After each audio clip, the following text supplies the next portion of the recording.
Gusto niya bang So ito mga kababayan, panoorin natin si Mayor Isko Moreno na nagsalita po ngayon doon sa District 3 ng Manila. pagpahingahin na natin yung mga nasa kabila, lalo na si Chihuahua. Ayun na mga kababayan, no? Pahingahin na daw itong si Congressman Joel Chua doon sa District 3. So isa pa naman to sa mga prosecution mga kababayan, no? Ng impeachment laban kay BP Sara.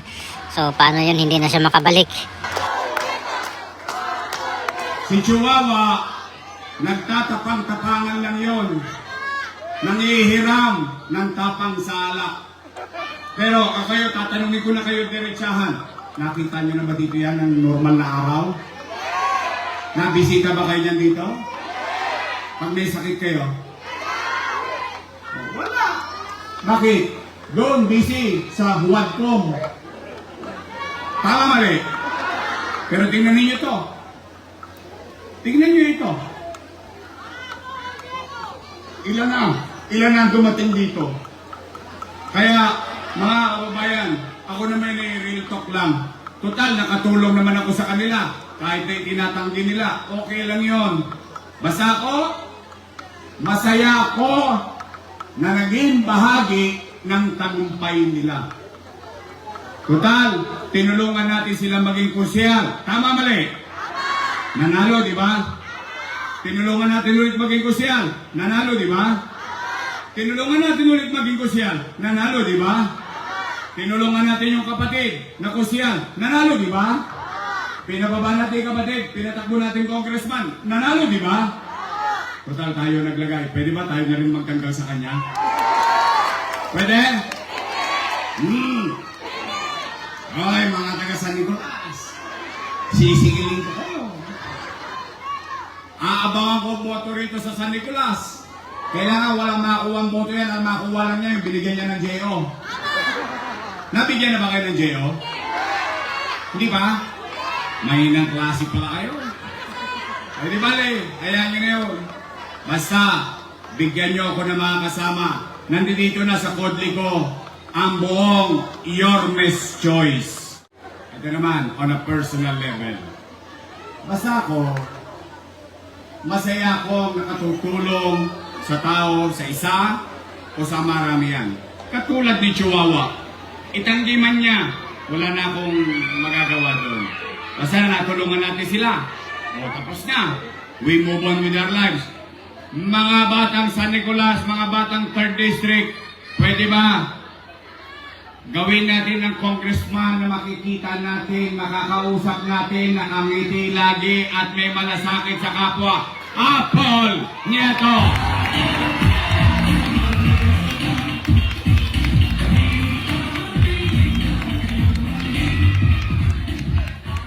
Malay nyo, imbis na ang ibigay niyan, AX o AKAP o tupad, baka ibigay niyan, binondogin yun.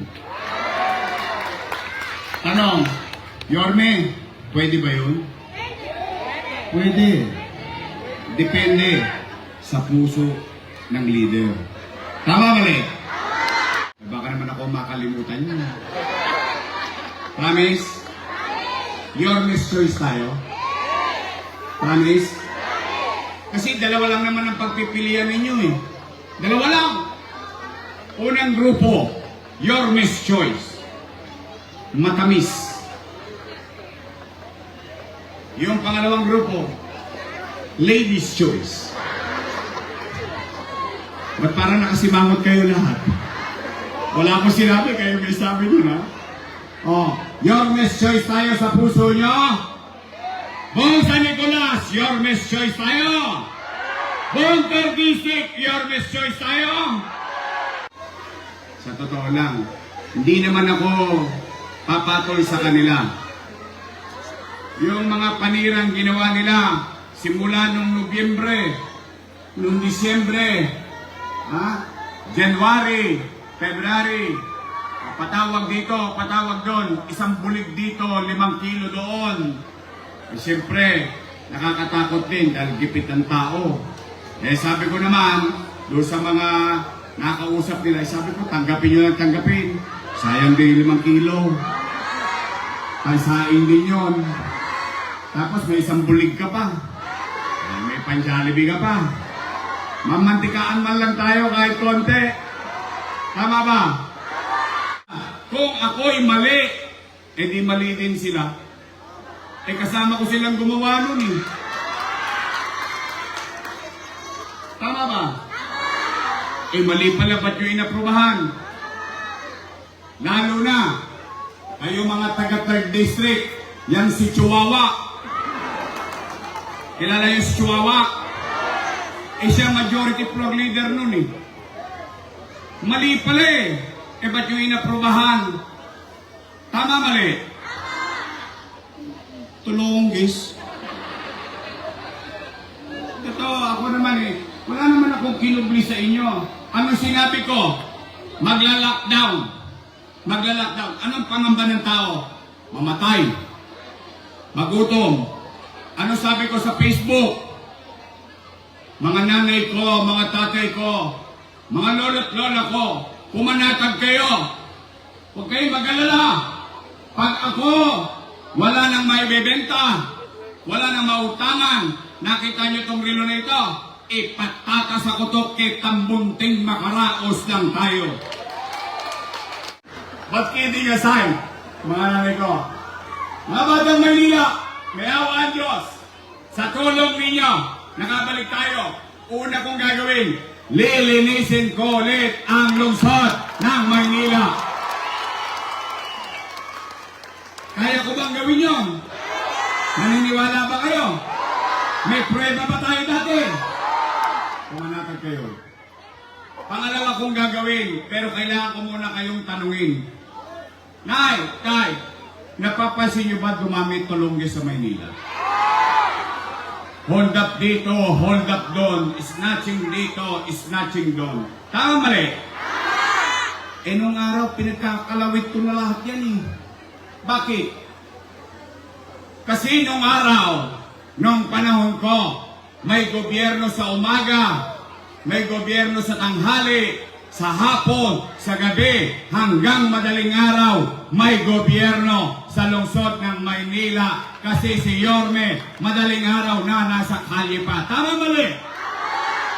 Gusto nyo bang ibalik ang kapanatagan ng pamumuhay sa Maynila? Gusto nyo bang matulog uli? Peligro de ora. Mahimbing ang tulog ninyo dahil panatag kayo, dahil alam ninyo si Yorme nag-iikot pa, nangangalawit pa ng mga tulongge sa kalsada. Gusto nyo ibalik yun? Mga nanay ko, mga tatay ko, ibabalik ko sa inyo ang kapanatagan ng pamumuhay sa lungsod ng Maynila. Pangatlong, iuwi ninyo. Total, gutom kayong lahat. Mabusog kayo sa pangarap. Sa pangarap man lang mabusog tayo ngayong gabi. Pangatlong gagawin ko, nasabi ko na yung isa. Kung ano, sinimulan ko, pabahay, eskwelahan, ospital, at trabaho, MBN, minimum basic needs. Kung ano ang ginawa ko dati, gagawin na lang natin muli sa tulong ninyo, mga batang Maynila. Kaya, tanong, gusto nyo ba talaga akong bumalik? Talaga. Pero kailangan ko ng katulong. Kailangan ko ng katulong. Ako naman hindi nagkukubli. Kita ninyo, sinisiraan na ako ng kabilang grupo. Binibigyan ko pa sila ng kredito. Bakit? Totoo naman kasama ko silang gumawa nun eh. Totoo naman. Nakinabang naman ng tao. In fact, sa totoo lang, maalala nyo noon, paabot-abot pa sila ng food box. Tama mali? Pero that's water under the bridge. We move on with our lives. Tayo, tuloy-tuloy ang buhay natin. Gusto niyo bang ibalik ang gobyernong mabilis kumilos? Bigyan niyo ako ng mga kakampi. Pagpahingahin na natin yung mga nasa kabila, lalo na si Chihuahua. Yan po mga kababayan, si Mayor Isko Moreno, no, na talagang binakbakan po niya ng husto itong si Congressman Joel Chua ng District 3, no. Ito po yung proclamation rally nila dito sa District 3 of Manila. at binanatan na po niya ng husto itong si Congressman Chua. Sabi niya ay wag na daw ninyong ibalik muli sa Kongreso si Congressman Chua kasi busy daw sa Quadcom, no, at hindi daw nagpapakita doon sa kanyang distrito pag mga normal na araw. Ayan, sabi pa nga po ni Yorme ay humihiram ng tapang, no, sa alak itong si Congressman Chua, mga kababayan. So si Congresswoman Apple Nieto yung pangtapat niya, no, ng Yorme's Choice, mga kababayan. At hindi lang daw AX or mga ayuda yung kayang ibigay nitong ni councilor, no, kasi konsehal po siya ngayon and soon to be Congresswoman Apple Nieto, na baka binondominium din ang ibigay nila yung mga ayuda-ayuda na maliliit lang. So sabi po ni Yorme ay iboto or suportahan ang buong Yorme's Choice para tuloy-tuloy ang kanyang mga gagawin sa City of Manila, kasi unang gagawin niya ay lilinisin ulit niya ang Manila, mga kababayan, pag once na makabalik siya, at itong mga tulongges, yung mga kriminalidad ay ayusin naman niya ulit, mga kababayan. So kung ano po yung ginawa dati nung siya ay nakaupo ay uulitin ulit ni Yorme, mga kababayan. So ano pong opinion yung mga kababayan, please comment down below dito sa ating comment section. Maraming salamat sa inyong pagpanood. Maraming salamat. God bless po sa ating lahat.